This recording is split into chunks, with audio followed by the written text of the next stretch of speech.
Hello, everybody, and welcome to this session on APIs and how to get them commercialized and get them working. And this is part of a report, and we have explored different ways, different aspects of having APIs really working in a scalable way as a new revenue opportunity. And today we're going to talk about how exactly to get from the API, from the standards, from the basics, all the way to the market to make it a reality. And I have the pleasure to have with me two excellent speakers from Amdocs. We have Ron Porter. He is the head of 5G in the network and OSS Product Marketing at Amdocs.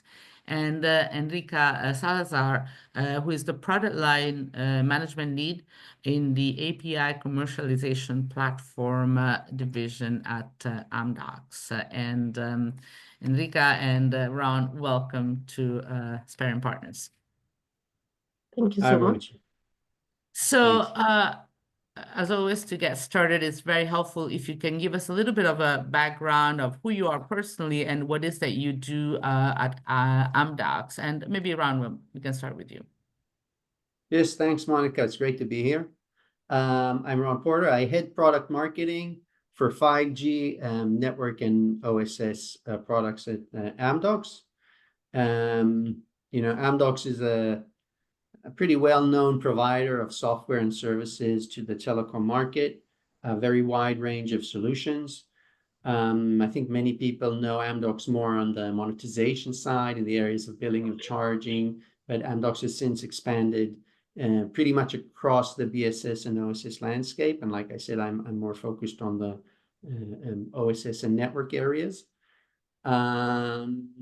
And again, I've been in the telecom industry for almost 20 years, seeing a lot of evolutions. And I think this API discussion is kind of the latest step of evolution. So happy to dive into it further in a few minutes.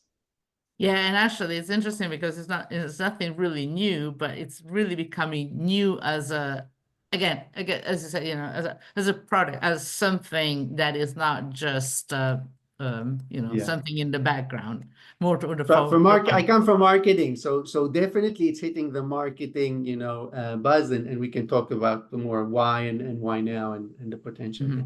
Absolutely. Enri-k. Thank you, Monica. Hello, very happy to be here. So I'm on the product management side, working with Amdocs. I come from telecom as well, more than 20 years in telecom myself, my only career in telecom, and first in services. And then I moved like 8 years ago into product management, and I've been working on several products in Amdocs, mostly on the OSS side as well, policy and charging, and then moving into the SaaS platforms and now into the API commercialization platform, which is very exciting and what we're going to talk about today. As you say, a new topic in field and a lot to speak about. So looking forward to it. Absolutely. So first things first, let's just get to how does API fit in within Amdocs?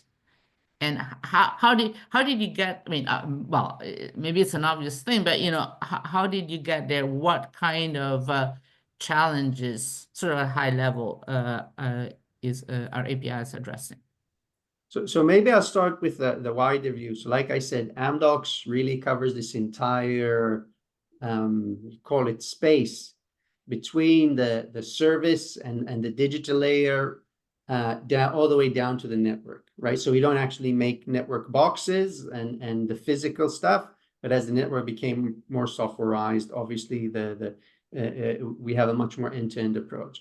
And as that, and I think it's a trend that started more and more, you can say with the beginning of the 5G era and the network becoming more software defined, services becoming more dynamic, and the digital age of expectation, the digital expectations of customers, right, consumers, and in B2B. And at the end of the day, all of the time we've been helping our customers, the service providers, get more and more capabilities to kind of streamline this access, right, from the business all the way down to the network. And I mentioned before, it started with having digital transformation where everybody wanted the customers to have a self-service experience that connects all the way down to what the service does and how it's monetized, et cetera, et cetera. And of course, 5G era brought a lot of promise to that area, talking about differentiated type of connectivity, not just a one size, not just being a dumb pipe. And that has a lot of implications, right? How do I connect the service and what I'm bringing to the market as a service provider to what the customer, is ordering and interacting? And how do I streamline this really end to end? And really, I think API fits here. And again, Amdocs has been doing this journey, right, for a digital transformation and becoming cloud native across the platforms and supporting the 5G advancements. And whenever a new technology is coming to enable our customers to do more and to do it in a better way, we have been seeing how our portfolio and experience helps there. Because again, we come with products and services, and we're often on these journeys with our customers, while still being modular, right? So obviously we don't condemn people going with the entire portfolio. So in my view, the API discussion and what we are talking about here is kind of this next step. And like you said, Monica, it's not new, but I think today there is a view of new opportunities, and maybe later on we'll discuss where the industry is now, what is potential, and what has to be done there, because I think that's a lot of what we come to bring to the table, right? How do you define the APIs? How do you make more advanced type of services with the APIs in them? How do you monetize it? How do you manage it? How do you then connect it to advanced network features? So all of these things mean that a lot of different parts within a CSP need to work nicely and really be orchestrated and play together through the entire life cycle of the service. So this is kind of the view of, like I mentioned, right, starting with the from basic connectivity, and as service providers expanded their offerings and moved into media and cloud and edge and 5G. So whenever new technology comes and brings promise to our customers, we are looking into how the work we do together with them can help them, make the most of this opportunity. Yeah, and it seems that as I say, it kind of fits into what you've been doing, and in general what the industry has been doing. It just allows us to do it better. And it just feels like it's kind of a catalyst in terms of there is a lot of needs. We need a lot of room for improvement, and APIs are going to be a really crucial tool to get us there, to get us to better way to monetize services, a better way to manage relationships with the content providers. So it's more not just you're exposing the capabilities and then you're done. There is much more to do, and so it kind of it integrates well with what you were doing before. It allows you to do it better. Is that a fair characterization? Yeah, it's part of this. Again, it's an ongoing journey, right? We know in telecom, and that's a good thing, right? We know that mobile generation is evolving, the customer expectations evolving, networks are evolving, converging with cloud. All the time, there's new stuff with new opportunities. It also adds complexity, but we want to mitigate the complexity to make the most out of these new opportunities out there, I think. Yeah. So, Enri-k, maybe you can tell us a little bit more. We can start going a little bit deeper in terms of how did API came into play? What do we go from the bare API to the product part? Well, it's interesting because we keep thinking about this subject, right? And I think that we've always had the APIs. I mean, the operators have this big asset, right? The network. It's so big and so rich in what you can do in it. But they were really blocked in the way of how do I get this big complicated thing into the outside world for everybody to consume, right? And this is essentially the APIs. Everybody knows that, but they're always treating it as a technical entity, right? They're always talking about exposing it, maybe even to one marketplace, their own, or one aggregator, but it's a technical spec that they're exposing. It's exposing the actual technical details of that asset that they have. So until now, people have always been thinking about it as a technical thing instead of saying, okay, how do I actually make this more appealing to my end consumer so that they can consume it easier without complexity, treat it as an actual product, and be able to actually use it and take advantage of this, right? And I think this is the most important aspect of how we got to where we are at today, because now you're thinking of an outside exposure of end consumers that have the need to utilize this network asset, and they just want the access. They don't care about, they know the technical aspect, they know how to deal with that part, but they just want access to it. And how to make that part easier is what we're talking about here. So that becomes the API as a product in itself and stops being a technical spec into now becoming a product, and being able to treat it as a product as such is the important part of the equation. Absolutely. And there are different parts here that I want to kind of start to dig into. And so, so there are multiple APIs. There's a huge number of APIs there. And so I guess that, you can work on a platform where you integrate multiple ones. So how do you go about it, and how do you work with operators about that? Because it's, we have all the GSMA network, open network API, open gateway APIs, but then there is TMF, and then there is others, countless others. Yeah, I think that the important part is that, it's very brilliant that all the operators have come together to now set some standards for this, right? Because it removes the whole thing that we did with 3G and 4G, where we didn't know about it and everybody was creating their own specifications and their own ways of communication, and every project then took endless amount of time in order to create or consume. And that's why the digital transformations took 5 years and 10. But now we have the Camara APIs, which are a set of standard APIs, and all the operators are aligning to that. We have the TMF APIs that are being defined as well and create a specification where everybody aligns to. But it doesn't necessarily mean that we're limiting the exposure of the APIs from the network itself. Every operator has a different network topology. And as such, each network in itself can create more than those APIs.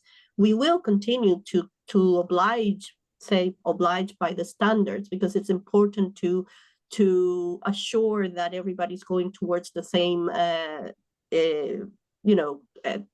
standards to continue working with.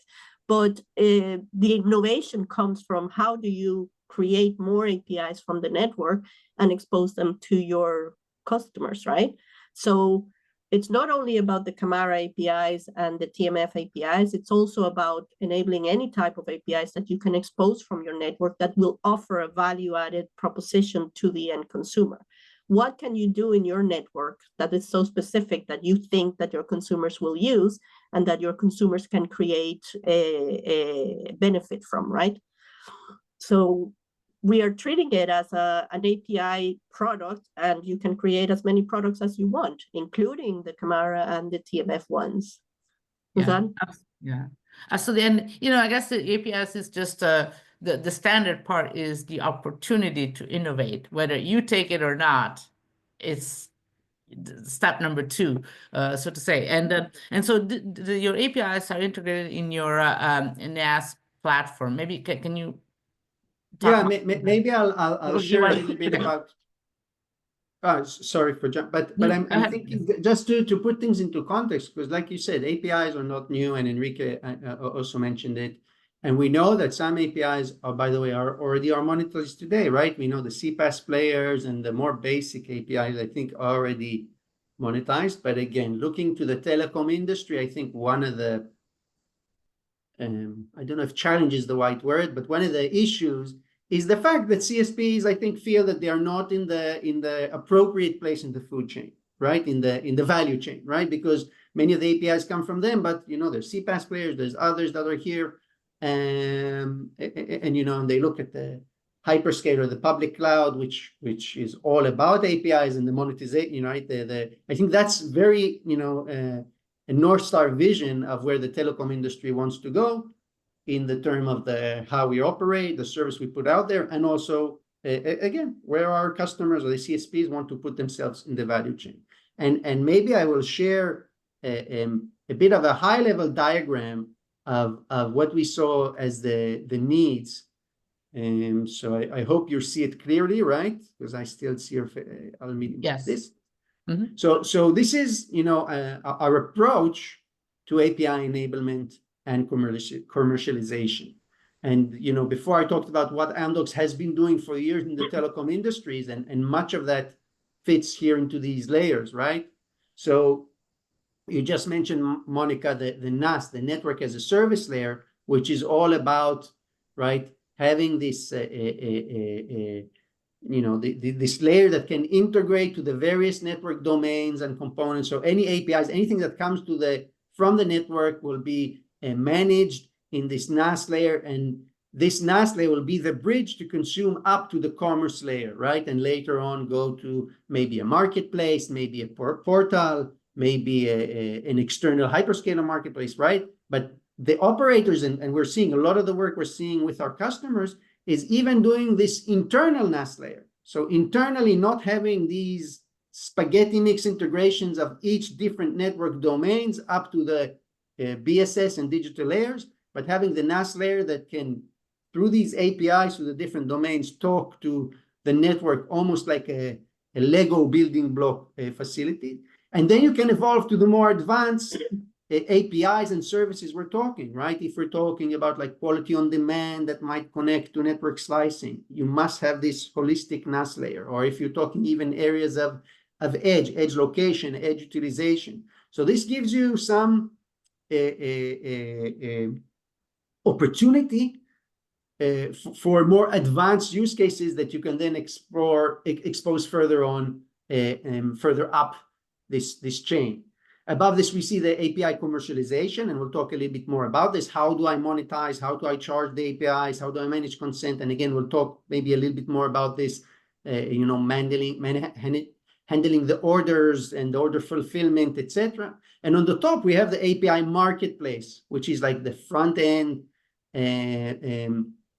of how the end user, be it somebody internally in the CSP, or an external partner, or a hyperscaler, or whoever has to interact, will have this marketplace front end.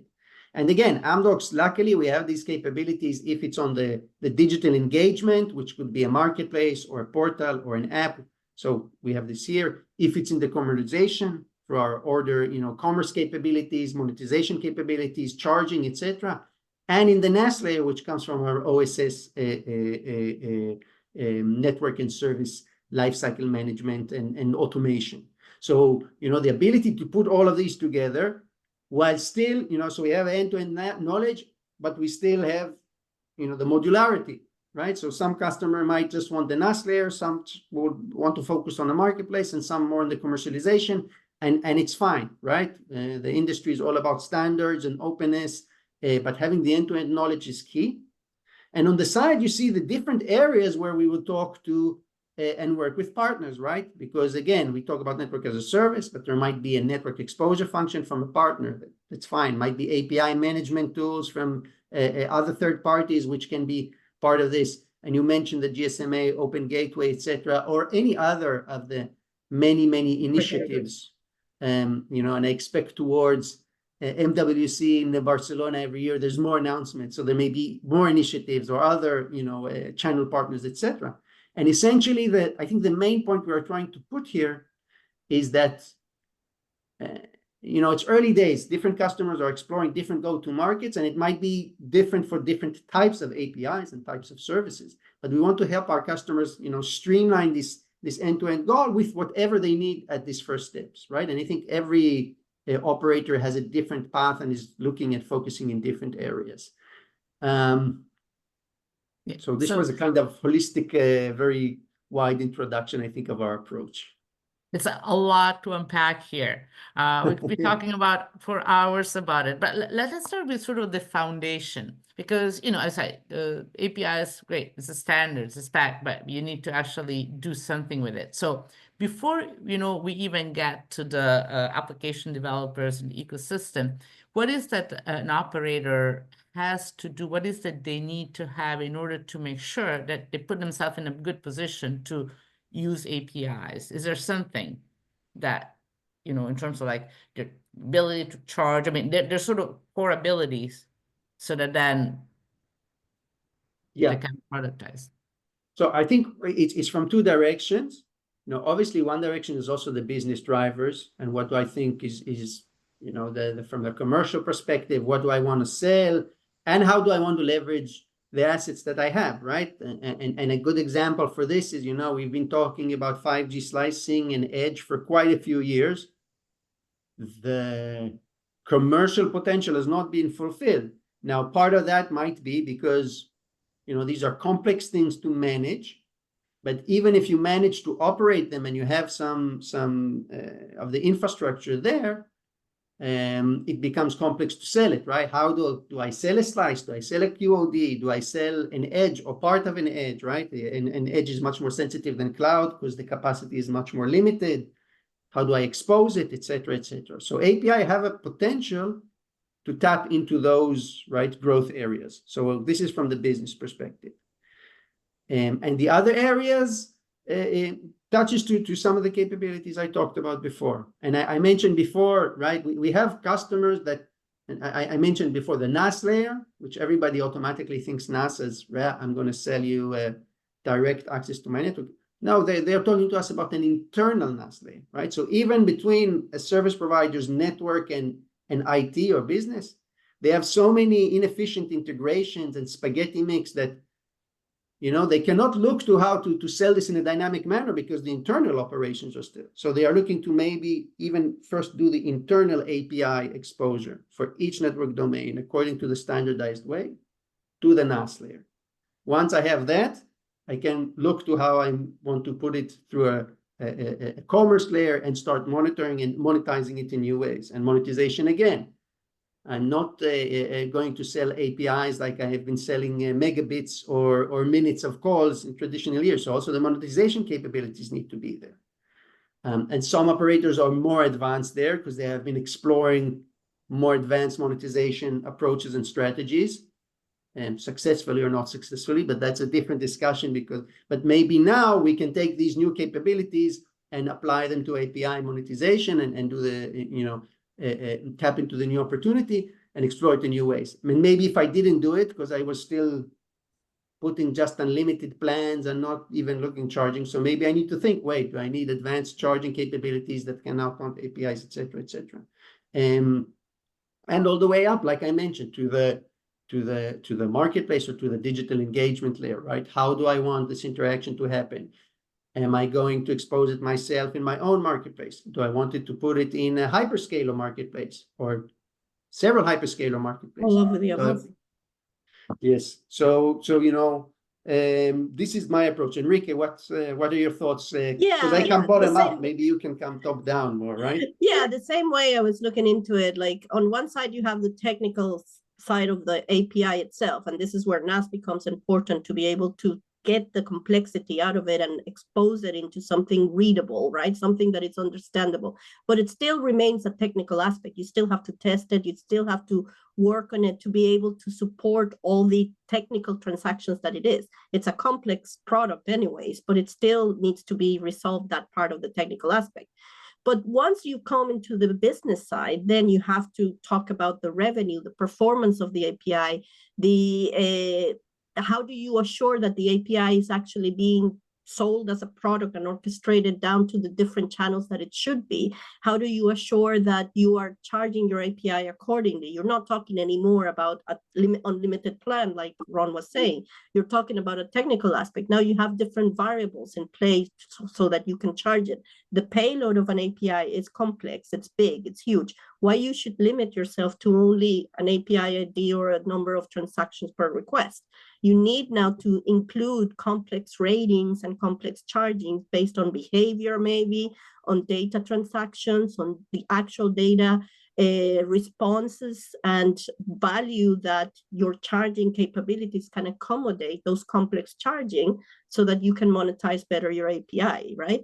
And then it becomes to the exposing part, the syndicating the API to the different channels. The more exposure you have of that API to the different consumer types, the better. Your marketplace might only get you the target of your own base. But if you start exposing into the hyperscalers, then you get that base, into the aggregators, then you get that base. And now you have a very widely exposed API that you are monetizing through different channels, and you're capable of tracking all those transactions into your API as a product and seeing how that product is performing. And I think that that's the importance of it, right? Yeah, absolutely. And I think that you start this talking, getting into the sort of the other end, because as an operator, I might be ready to do, to have all the APIs in place and have the product, but I also need somebody who is going to be interested in them. And I need to be able to reach them and to reach them at the level that they find usable, that they have APIs that they can consume and they cannot just go, oh my God, this thing is so complicated or it's not answering my needs. So how do you go sort of to the other half of the proposition here? Well, the first thing that I think is when you're defining an API, you're giving it a use case, right? This API will have such and such use cases. And this is where Camara has been very important, right? All the operators are coming together and saying, we know that this use case is very valuable to the end consumer. We are seeing these transactions coming to us more and more, so let's standardize the form, right? This is the innovation part of the operator themselves in trying to expose the network, right? From the network, you can create multiple endless use cases, and each network operator has a topology in itself that defines different types of use cases. The more innovation they get into defining those use cases, the more base they will get into the end consumers. So it's about getting into the mass consumers. You have the different types of consumers, right? You have the app developers in itself, which can be a one single entity party or a big company that creates apps. You can have the enterprises, the big guys coming in and saying, I want my app to do something and I need your API to do it. You have the SIs, the system integrators. You have the app owners that come in and say, I want my users to use this app in such and such way. And all of these end consumers are eager and looking for this innovation. Some of them will actually give the operator and say, I want to get this information out of your network. And the operator will be looking at it like, I've never thought of that. This is brilliant. This is genius. This is a new use case I can actually promote, right? And this is why it's so important for them to get access and for the exposure of the API into the multiple channels, because the more end consumers that come in, the more innovation they will get out of the network. I mean, it's brilliant. It's opening to the whole mass what they can do with your network. And now it's up to you to expose it in a readable format that they can actually benefit from, right? Yeah. Maybe one thing. Sorry, Ron, go ahead. Yeah, so just to complement on that, because we keep talking about, we talked about the technique and the functionality, but it's also a matter of the approach of the agility that has to be inside the service provider, right? Yes. And it connects to existing capabilities, and agility is not a new thing, right? Our customers are always looking to have things more agile and more advanced. But the need wasn't always so urgent. And just like Enrique mentioned, now if developers or a new opportunity or a new app say that, a new app comes out now that needs the specific positioning and validation from it, let's look at what APIs that they have to leverage them. If an operator comes and say, okay, I need to go now and I need 6 months of coding and then maybe I'll launch. It doesn't work like that, right? And this is part of also why we talk about the importance of the internal processes, right? That you can respond fast. And even if, we take the example of charging, because if I launched it and now I'm saying, wait, I'm not monetizing it in the optimal way, right? Maybe if I change to a subscription plus usage, maybe if I change how I want to charge for this API, it will be more attractive to market it or I'll make more money. again, I don't want now to go to my vendor and have 3 months of code from that vendor to update the charging plan. And this is what I said, that a lot of the capabilities in Amdocs that we developed in-house throughout the portfolio that I talked before, having like low code and no code capabilities that you can easily configure. You don't have to code, you can drag and drop and leverage more and more Gen AI that we have been implementing into our products, for example. So you can say, talk to your products, I want a new plan, and update the pricing, and it can happen in a very much more fast manner.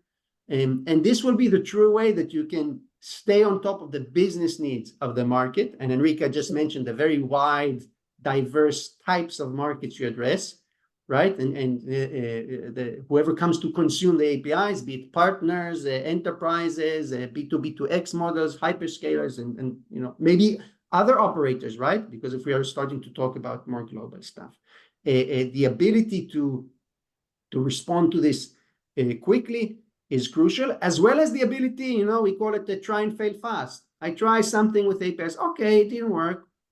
I tried it for 3 months, 6 months, right? And I think, again, I keep saying, we see the hyperscalers doing it all the time, right? The amount of cloud services, right? They launch, it didn't work, okay, then they move on, and this worked, and it's great, and then they adapt it and offer some additional innovative pricing, and maybe now I'm going to offer a pricing that can use my resources that are not utilized, right? You see, there's a whole bunch of options here. The way to connect these business requirements down to everything we are talking here, this is one of the true, I think, exciting things we are seeing. Yeah, absolutely. And I think that, as you both point out, is the fact that you connect the operators and the app developers, and instead of them having their own view of what they would like to see or they can offer, it's a more of an interactive back and forth process where it's quick, but the API also give the developers a way to say what is that they need, and not just have it in their mind. So it's a very simple way to get it answered. Now, one thing is that we often talk about what APIs are and do, but obviously monetization is a big thing. So charging for APIs is clearly an issue, and it's sort of evolving, and there are different options. Can you talk about how should we think about charging for APIs? So I think this connects to what we talked about before, that the industry used to count everything, right? From the CDR, counting minutes and maybe minutes at night and morning, and then counting the data and the overage, etc. And I think counting roaming, etc. And APIs, the first thing to understand is that it's different, right? What capabilities am I counting and how it connects to my network? If I'm exposing an edge, maybe I'm counting the edge utilization. Maybe I'm counting the number of devices that are active at a specific time. So essentially, I think one of the main things is to have a charging engine that has the flexibility and dynamicy and advanced capabilities that you can, both connect to many more triggers, right? That might come from the network or might come from, a whole number of places. And like I mentioned before, having the agility and even internally in a service provider, enabling the people that are operating the charging system to make business-driven approaches. So not saying, oh, wait, I need to make this change or business decision, so I'll now tell it to whoever needs to do the coding, he will write the code, and in 3 months, and maybe we do the tests. No, we want everything to be, and again, this comes from the internal APIs within the service provider, and it's come from the dynamic charging engine that you have, and that might combine a subscription with a pay-per-use, maybe with the one charge, maybe you'll have to open it to partner settlements. And again, I think some of these things we have been discussing, they are not new. Some of them we have been discussing, but they have not been adopted because, the market was trying to see. But I think now more and more, we're seeing the drivers from our customers that they want to have these capabilities, these abilities. And again, I keep mentioning the hyperscaler example. If you think, right? And if you think of the first days in the public cloud, right? The AWS, right? The first big public cloud, they would sell you storage and you would pay for the amount of megabits that you put or gigabits that you put in the cloud, and you paid maybe for it. Today, if you think of it, right, you might be paying according to the partner, according to the usage. You might have spot prices that you put, because if you leverage the compute at nighttime and they won't because it's right? There's more and more and more options here. And this is, part of the key capabilities we're seeing, I think, on this layer. But The I other thought thing that I would like to, the other thing that I would like to add, sorry, Ron, is that the API in itself is the complexity, right? It comes from the network. It's brilliant because it actually gives you the actual usage of what the customer is doing, which comes to behavior, right?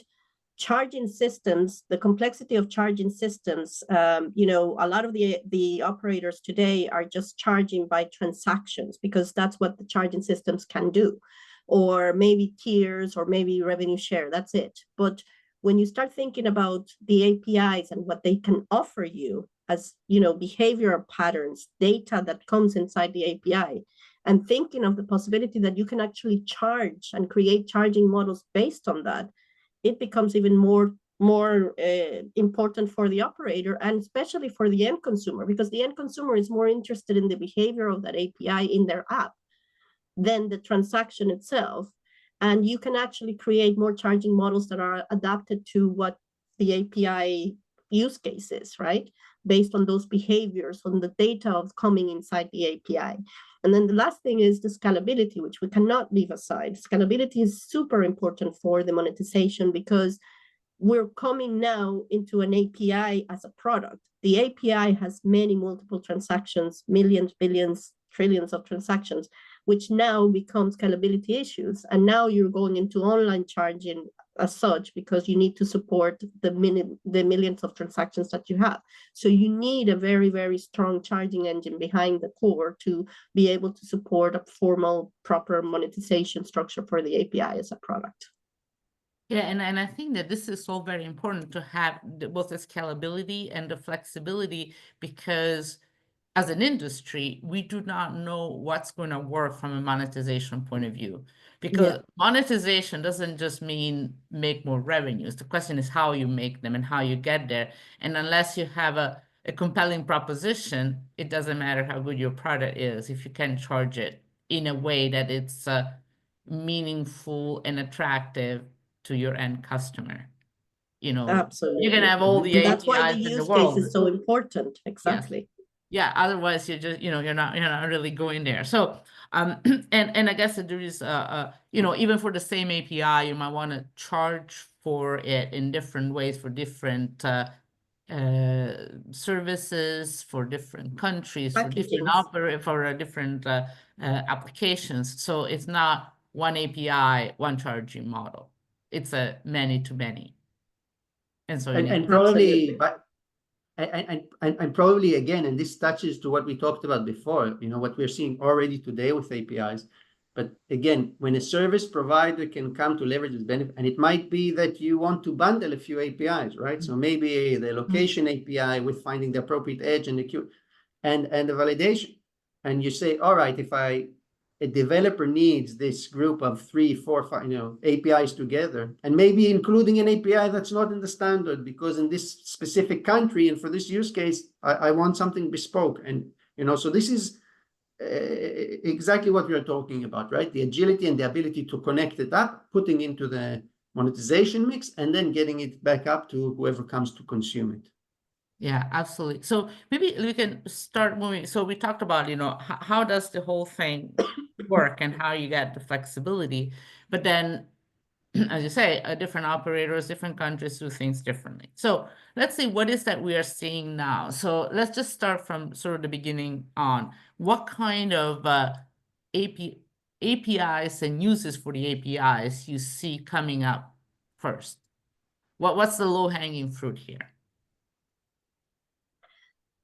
Well, I think that the APIs use, so Kamara has been defining more or less the different groups of APIs, right? And we have seen the trend, right? So in Asia, we've seen the the fraud and all the fraud management APIs coming in, like number verification, SIM swap, device location, because it's that region is prompt to more openings to that area, and all the operators are eager to get those 3 APIs out in the door for all the app developers and specific solutions that are targeting fraud, right? And we're seeing that very much in Asia. We have also the regionals ones where they're also very prompt to the payment ones and the fraud ones.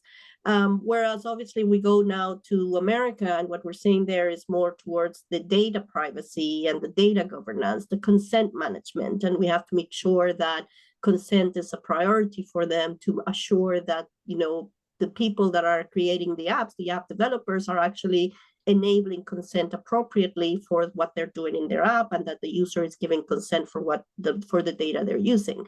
So we are seeing the differences between the areas or the regions and the different types of APIs. Now, I think that we have obviously also the 5G APIs, like the slicing and all of that. This is groundbreaking in terms of innovation for all the telcos around. That's also going very strong still, and each one is monetizing or trying to work on what they can towards those areas at the moment. That's the way we're seeing it. Yeah. I think maybe just to add to that, Monica, and I fully agree. And we're seeing the initial success of a lot of fraud-based APIs and things like that. And as usual, seems to be a lot of promise in the more network connected APIs, right? The more advanced APIs like quality on demand and edge that we talked about.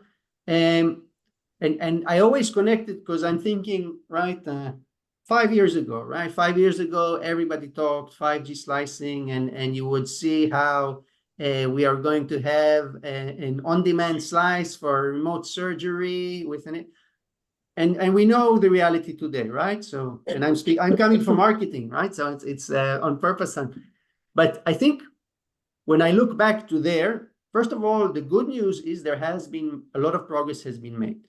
If you think of areas and the cloud collaboration and Gen AI, which just came recently, I mean, so much stuff is happening and coming into play that,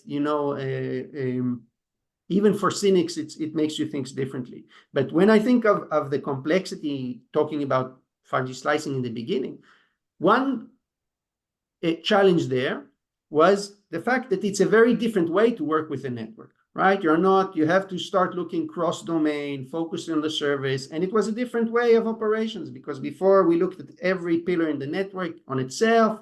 If everything worked, we knew it worked, and it provided the connectivity. And I think, once again, the industry made a lot of advancements there. And Amdocs, we have a lot of customers we work with in this kind of end-to-end orchestration, focusing on the service need, and a lot of progress is made there, having some initial operational benefits before starting. And now, exactly, the APIs will be like the complementary version that start to enable you, how do I expose this outside? How do I enable it to be sold? And we say expose, it's not only to sell, maybe it's also to expose where you can do it, how you can do it, right? Because probably if you want the gaming grade, the sub 5 millisecond connectivity, maybe you cannot get it anywhere. But that's another thing we may want to expose, the performance, or where you can or where you cannot, or maybe how much it will cost you in different places. So again, some of these things are more closer, some are more advanced. But again, I think the huge industry on this topic for me is a great optimistic sign. Absolutely. But now I want to ask you one question, because clearly, like fraud is nothing new, and there are ways to cope with it, but API promises to do it better. So maybe you can tell us, what is that API can do that we couldn't do before without APIs? And how do you, and this is fraud is one case, but we can use another one. So my understanding is that there are some APIs that are clearly, have fraud in mind, the ones related to eSIM and things like that. But I know operators are using them like the QoD or the location ones for fraud, which, is the QoD fraud. What's the relationship there? So again, and I guess it goes back to the fact that you have a product for fraud, which is not just one API, but putting them together. So what is that API can do that you couldn't do otherwise? Or is there anything? Or is it just doing it better? I think conceptually it's mainly this, it's enabling this layer, right, from the business or the user or the consumer down to the service provider assets, all right, in a more simplified and streamlined manner. Because like you said, fraud is not new, and maybe before we could do it and exposed, and I don't know if the credit card company or app developer came and said, all right, I want to get this information for. So I think in previous times it was, I would say, okay, let me think about it. What do we need to develop? How do we do it? And then it took a long while. It was complex. And maybe, once it was out there, like a good engineer, it worked. If it works, don't touch it, right? So a lot of the API promise is, like, and I mentioned it before on an internal perspective, but I think it's true across the board, moving from a more spaghetti mix integration and how do I plug this in here to much more of a Lego building block mentality, right? I can make new services much quicker and I can monetize in different ways. And if it doesn't work, I can do it in a different way and adapt. And if there's something new that's not defined in the standards, so it's not an API, but specifically for my market, there's enough demand, so I want to expose the IP internally, and then I will expose it. And maybe later, if I need to go to partners, I'll see how it will become part of a consortium or of a standard.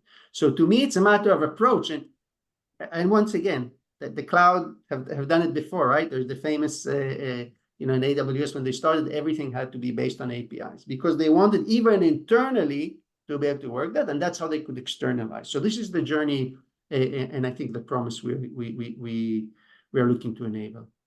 I think also, if I may add, is it's all about the data. So if you come to think of it, what is the most important thing that the operator offers? Access to its data. The data that the operator has is defined as the golden egg, right? Access to that data is what enables that anti-fraud that before wasn't there, because those assets are so complicated that giving access to it, they were safeguarding it as their precious lives, rightly so. But now with the innovation and everything, and as Ron says, all the aspects that we're putting into safeguarding it, now you have APIs where you can track authorization and authentication and access and etc. that allows you to be able to give that data out safely and securely to the different consumers of it, right? So give or sell. Give or sell, whichever one. Yeah, exactly. You're actually selling it by selling the API itself. But it's that data that becomes so precious for the operators and for the consumers, what they actually need. Fraud comes from manipulation of data. I change the data and I'm able to do something, more or less. So now I'm safeguarding the data and saying this is actually the correct data. So it's limiting the fraud exposure by doing so. If you look at all the anti-fraud, know your customer, fill in. Where is it getting from? The data from the operator. SIM swap, where is it getting from? The data from, like, all of them. It's data that the operator is holding that before you couldn't get access to because it was so complex and so safeguarded, and they had no way of exposing it without jeopardizing the safety of the network. Now with the APIs and the whole, ways that we do it with the NAS and with the, authorizations and authentication, that's the importance that we give to it. And you're still safeguarding the data, but you're now exposing it in a safe way that you are creating these use cases for anti-fraud. That's yeah. And you're absolutely right, because the data, you think that obviously an operator provides connectivity, links, but the data is just as important because not every bit is created equal. So you need to know what kind of so the data is, and as I said, this was actually an asset that operators have not been able not just to monetize, just to use. I mean, now forget about Absolutely. using it. Now, actually, you mentioned hyperscalers frequently. What do you see? Do you have a role? What is their role in the whole API new ecosystem? For the hyperscalers? Yeah, no, the hyperscaler for in the whole, Yeah. to either enable it or, is it just a model? I think that they'd want as much as they can. Again, it's I think it's no secret, right? The hyperscaler and telecom have become very close. I mean, today it seems like, yeah, it's always been like that, but right, it's something pretty recent, becoming very, very close. And like any relationship, there's always kind of a little, like cooperation. Also, where do we compete? And I think it's okay, and I think it'll be different from region to region, from place to place. We're seeing initiatives, right, where hyperscalers wanting to be the actual marketplace, right? We did, in TMF, DTW, their big conference, every year there's a catalyst. So like a year ago, we did this big catalyst with Microsoft and AT&T, Orange, and Telefonica, and how they, all three of them, expose quality on demand and location APIs in an Azure marketplace. So, and again, it was like early and innovative because it wanted to show the developer experience. Developers are used to going right to Azure, AWS, and what they need. And now they can go, and if they want a global solution, they could have a quality on demand from whichever provider they want, or location or whatever. And this was just to show the potential. So obviously this is one angle, and that depends, of course, on standardization, right? Because you want every operator to be able to put them there. And that shows huge potential. That's one angle.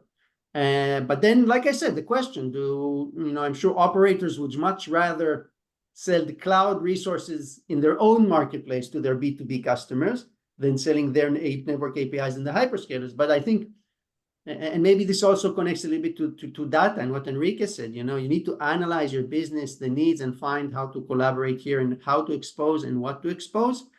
And this is before I completely skipped about over the lower layer, that the cloud can be part of the network, right? So maybe now if I'm doing an end-to-end, it includes an edge from AWS Outpost or Wavelength or Azure out, in the other way around. So once again, they can fit in many places in the stack, I think. Yeah. I also think that the hyperscalers, if you look at what hyperscalers are, right, they're basically, as Ron was saying, they're marketplaces connecting sellers to buyers, right? They have this big mass of buyers who are the end consumers, and these end consumers have different needs, right? And their needs has always been classified as, okay, I'm a hyperscaler, I sell cloud, I sell all of these assets, right? But now their own consumers are coming to them saying, but I want more, I need more. So now I need to go somewhere else to get that more. Why would I go somewhere else to get that more? And in fact, as a hyperscaler, if I can connect the seller to the buyer through me, it's a win-win situation. The buyer is getting more, the seller is getting more access to buyers that they don't have, and it's going through my pipe, which is what I benefit from. So I think it's a win-win situation on that sense. And that's why it's so important to actually utilize and take advantage of the hyperscalers and aggregators out there, because as an operator, what you want is to expose your API to as many channels as you need to in order to gain more monetizers, right? To gain more money out of it. That's what you need. Yes, I would love it to only be my marketplace, but I only have my own base. What I need is to expand that base and get access to other markets that I can actually come into me. So this is where the hyperscalers and aggregators are becoming very important as well. Yeah, absolutely. Now, one thing that we went through we mentioned a few times is the fact there are different regional uses, and that in the US you have more of consent is more of an issue, or more of an important thing to keep in mind.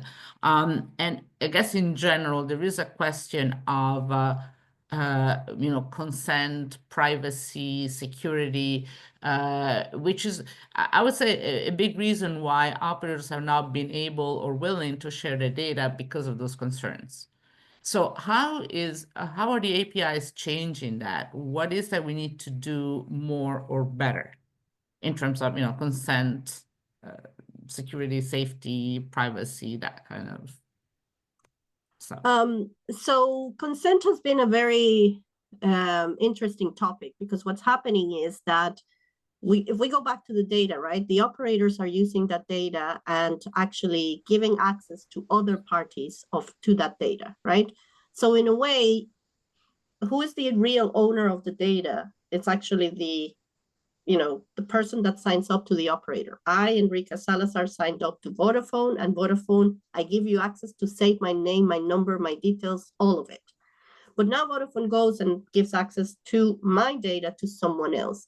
I need to know that, and I need to have consent for that. Usually when you get the app, you get the T's and C's, and you start saying, and they're going to use your data from blah, blah, blah, and you go, okay, fine, I'll use this app and I'll approve it. But now we have a mass consumption of app developers. We have way too many to control. How do we know, or how does the operator safeguard that actually everybody in the end consumer world that has access to your data that you're rightly so giving through the API? How can you know that they have consent to use it? So this is where the need from the operator point of view is becoming now more important, so that they can actually know for a fact that Enri-k Salazar, who gave me her data, I can now track that she gave consent for this app. And this is why even through Camara, they defined the consent management APIs to safeguard and to authorize consent and purpose, which becomes even more important, the purpose of use of that data. What are you using it for? And this becomes very important for as an end user owner of the data. I want to know at any point in time, what are they using my data for? And the consent itself is one thing, and then the purpose becomes the second aspect of it. So I think it's something that, again, it comes back to the whole data that was safely guarded before, that no one has access to, and now opening up that data has become so important to be able to track who is using that data from your side. Who is using it and for what? I want to know, because if my name comes up into one file for fraud or for something, I didn't give access to that, so it's important to understand why and for what purpose and who is using my data at any point in time. And this is where consent management becomes important, that every API that you have out there that is being used by third parties, you are tracking that the consent exists for that app, so that at any point in time, and the operator knows this app has consent to use this API for this person. And as you say, consent is not a binary thing. It's not, I give consent or not. It's what is that you give consent to. So you have transparency end to end, because you know what you consent to. And then whoever the operator knows whether they're allowed to do it or not, and then the app developer knows they can do it without getting in trouble. Absolutely. So that kind of creates a situation that seems like it's fair to everybody. Absolutely, right? Absolutely.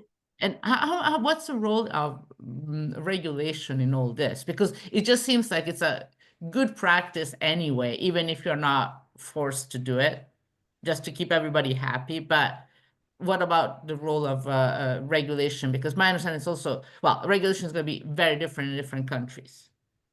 It is, but it already started. That's the important piece of it, that it already started. Now operators are being penalized if they don't have consent for the data they are giving access to. So The regulations will vary from region and from countries. Some countries will be more strict than others. I'm guessing some countries might not, see it as a necessity, because what their point of view is, well, you have access to the data, it's your job to safeguard it, But the bottom line is that the regulations are already coming out. They're already putting the stamp into place, into saying you have to safeguard your data, and you have to assure that the end user has the consent and provides you consent for using that data.